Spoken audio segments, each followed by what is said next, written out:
Today we're going to be talking about the Lo-La59 Droid from the Kenobi series. If you're a Star Wars fan, chances are one of the things that you enjoy in the franchise is the droids.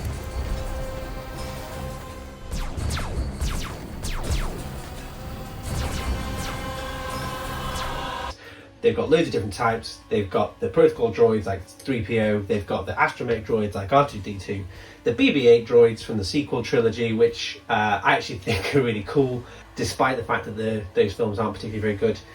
And then we've now got these. You've got on the left, next to R2, that's the kind of basic design electronic version. Then on the right hand side, you've got the more expensive animatronic version. So just to give you a marker, the electronic version comes in at about £30 to £35 in the UK. The animatronic version, typically for sale around about £80. So I'll talk you through a couple of little bits on them. The first one is the electronic one. Now, there's not much to this. You can move the head around. It's got a little ball joint at the bottom here.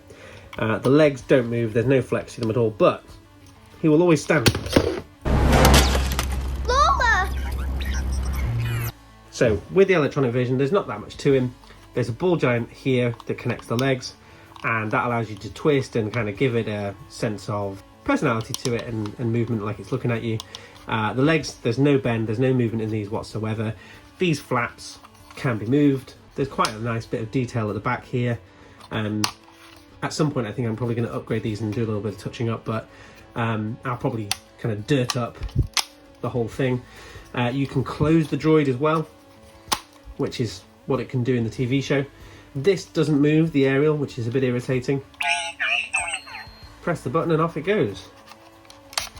Then you can have these however you want them, like it's raising an eyebrow. That's it. There's not that much to talk about with this.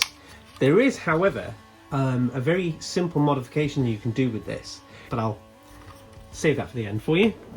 And then you've got this, the animatronic one. Now, I'm not going to pick this up, and I'm not going to pick this up because this sucker moves violently, and if I pick it up and move it, it's gonna drop. So its kind of base position is this.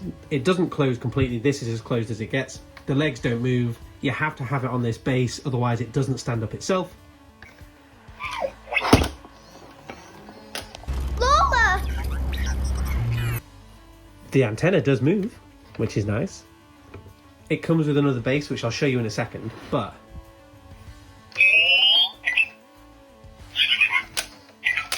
so you can kind of get an idea there for just how jerky the movement is, and in theory this thing will keep talking to you.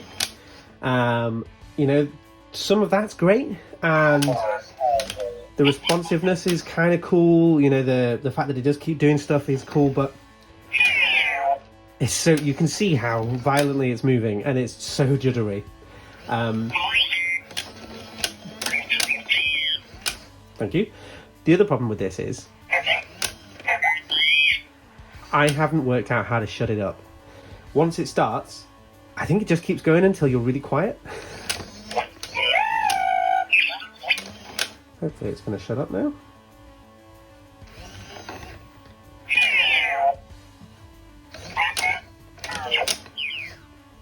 With the animatronic version, you also get this little base. And this base has one purpose, and that's to give it the feeling that...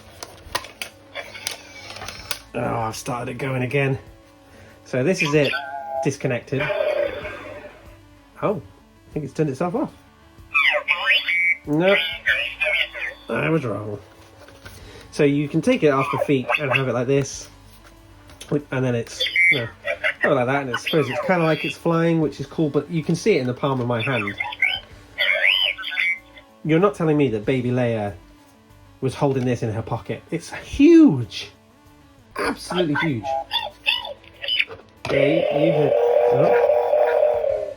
But there you are. So it knows that it doesn't have legs on, so it knows that it needs to do that kind of hovering sound. So if you want it to be permanently doing that, this goes in here, and there's a little connector. Oh, uh-oh. I haven't done it enough. So yeah, that clips in. So in theory, I think that's clipped in. There we are. I really need you to be quiet now.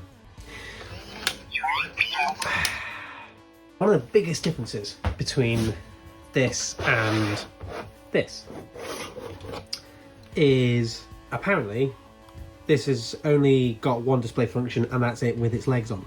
Now, that's not strictly true. You can actually disconnect this and then you have it in its kind of floating guise.